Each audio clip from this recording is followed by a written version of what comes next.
Okay, so good morning class. So for this week, we are going to tackle about applying triangle congruence to construct perpendicular lines and angle bisector.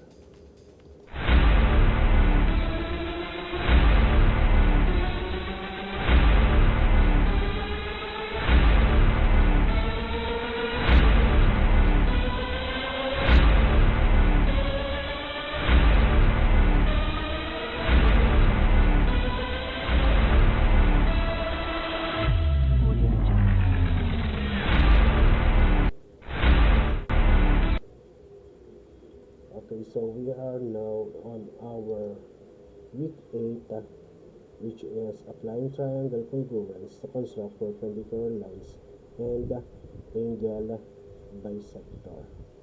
Okay, so our expectation is to recall the triangle congruence and illustrate the perpendicular lines and angle bisectors. And also, we are going to apply the triangle congruence to construct perpendicular lines and angle bisector.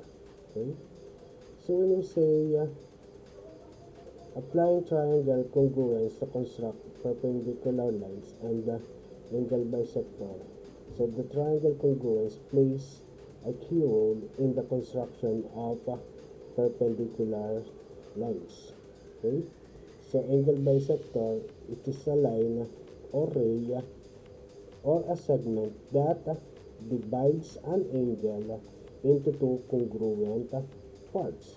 So for example, a ray LN, if this is the ray LN, and then is a bisector of angle ILE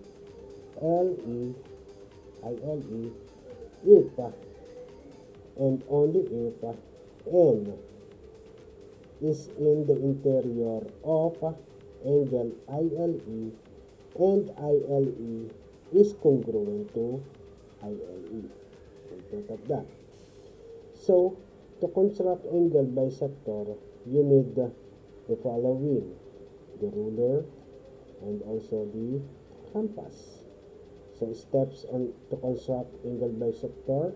So, of course, construct an angle using a ruler. Then place your compass starting from the vertex, let's say a point A as the center, and draw an arc of any two radii to cut the rays and of the angle and mark it point B and point C. Okay, and then after that, place your compass with point B and draw an arc of radius more than half of BC in the interior of the given angle. So with the same radius of the compass, place it point C and draw an arc intersecting the previous arc and mark the intersection as point B. So join or connect using a ruler from point A to point B. And AD is the angle bisector of the given angle. So here is the illustration. Okay? So ito po yung ating point B. Then this is the arc. So this is the finished construction of angle bisector. This time, let us prove. So let us have the two-column proof. So in the figure, an arc is set to a standard radius such that AB is equal to BD. This is the AB, so equal to BD or congruence to BD. And CD, ito yung CD natin, is congruent to AC. So all of these are congruent. Okay, so it is like a rhombus.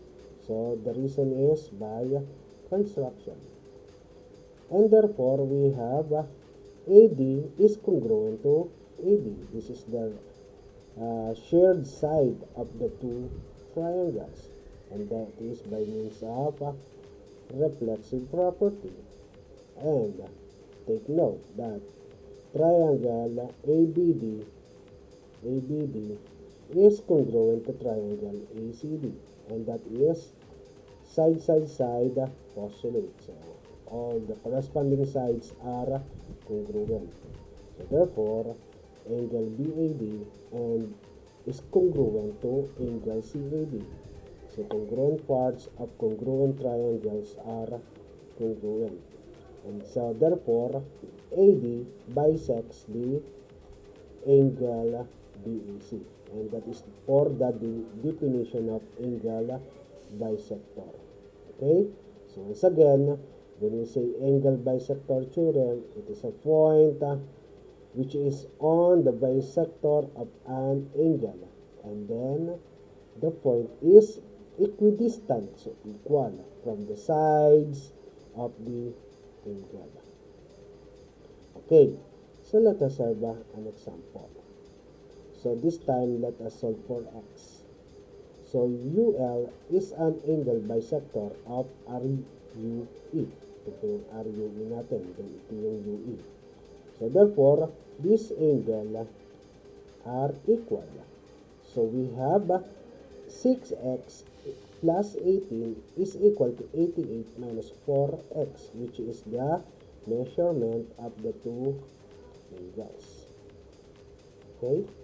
So therefore, solving for x, so yung ating mayroong variables, ililipat natin dito by means of transposition or addition property of equality. Then yung constant, yung anong variable ay dito sa kabila. So therefore, we have now 6x plus 4x is equal to 88 minus 18. And then 10x is equal to 70.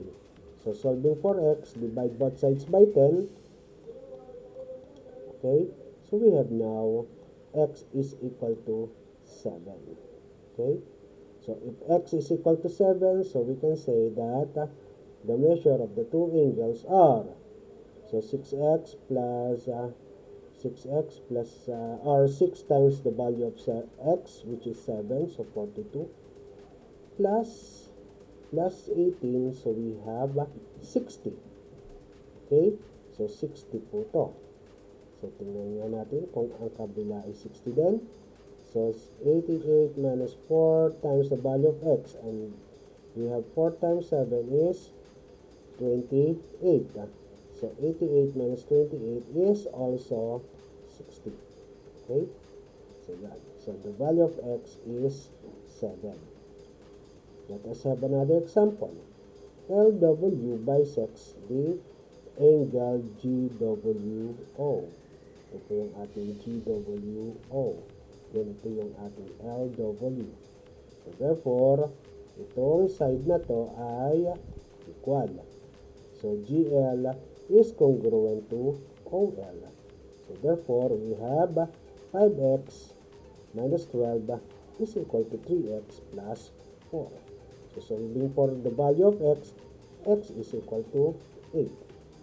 Once again, lilipat sa kabila, kaya siya magiging negative 3x, and 5x minus 3x is 2x. Okay? And then 12 plus 4, which is itong negative 12, magiging positive. So positive 12 plus 4 is 16. Divide both sides by 8 or by 2, so the value of x is 8. Okay? Once again, when we define the perpendicular lines, so these are the lines that intersect at a right angle. Okay, so perpendicular bisector is the set of all points equidistant from the end points of the segment. And by basic construction of perpendicular bisector of a line segment, you need to have the ruler and the compass. So for example, so draw a line segment BC using a ruler. Then open the compass more than half of the distance between B and C, and inscribe arcs of the same radius at B and C. So call the 2 points where these arcs meet A and D. Ito yung A and D natin. Okay? Then using a ruler, draw a line between A and D. Yung A and D. So therefore, AD is the perpendicular bisector of the line segment CD. So meaning to say that these two angles, so the intersection, so we form the right angle. So this is the finished construction of the perpendicular bisector of a line segment. Okay?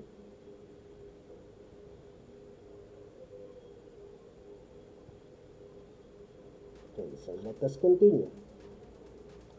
Alright. So to continue, we have now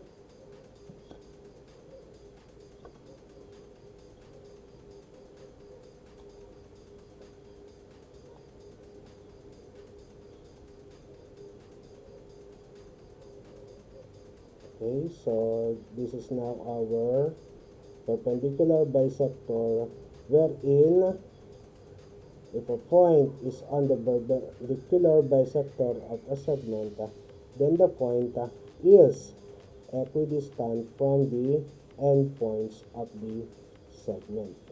Okay, so the proof is left as an exercise. Okay, so once again, so we form here the linear pair. Okay, so AEB,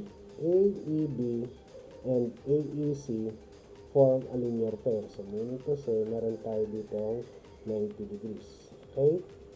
So therefore, AAB is a right angle. Kasi nga po, it form a linear pair. So meaning to say, nagkaroon tayo ng perpendicular. So AD is perpendicular to BC. Okay? So another example, solve for x, wherein LW is perpendicular bisector of GO. So we have 5x plus 12 is equal to 8x. So solving for x, so the value of x is equal to 4. Okay? Then, GA is perpendicular bisector. Okay? So ito po yung GA natin. So ito yung LB. Okay? So therefore, these are, what is the relationship between LA and LB? So they are perpendicular. And what is the relationship between LAG and DAG? So it forms a linear pair. And what is the relationship between LG and DG? So they are congruent. And what can you say about GAL, and GAL, and GAD? So these are right angle because it forms a linear pair. So because GA is a perpendicular bisector of LD, so LG is congruent to LA, and that is false. We cannot say that these two sides are equal. Okay? Another one. Okay, so given FI is perpendicular to IR. Okay, FI natin, then IR. So kung perpendicular yun, so meaning to say ito ay right angle. Then FE is perpendicular to ER. So ito ay right angle din. And then FI is congruent to FE. Kaya po tayo merong markings dyan. So let us prove that FR bisects F. Ito po yung FR natin. FR bisects angle F. Ayan. Kung nag-bisect siya ito angle F, ibig sabihin dapat ito ay equal.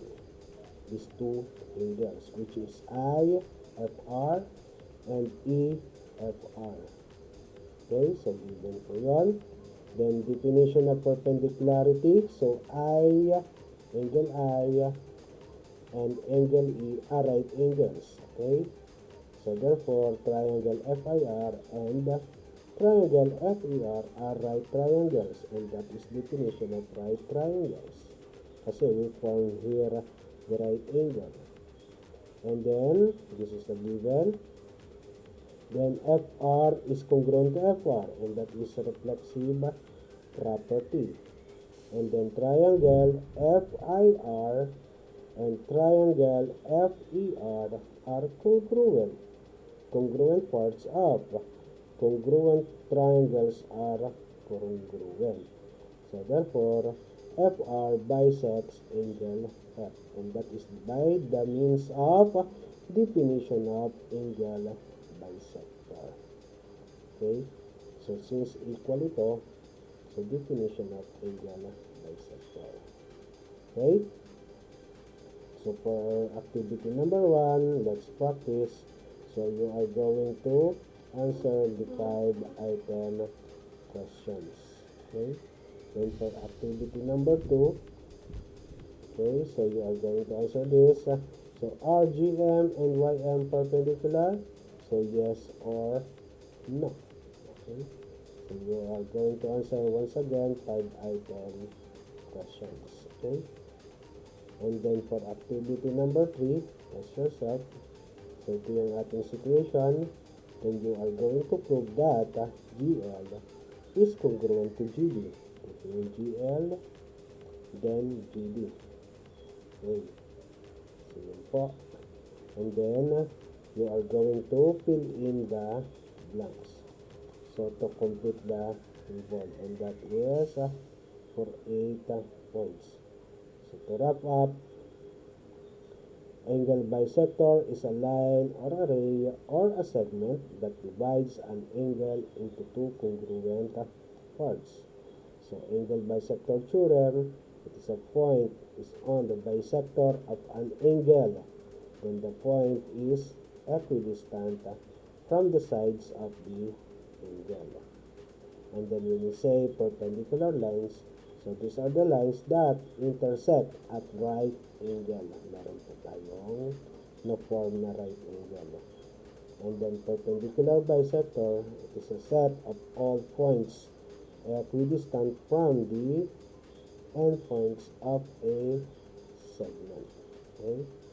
And then perpendicular bisector theorem, it is a point which is on the perpendicular bisector of a segment, then the point is equidistant from the endpoints of the segment.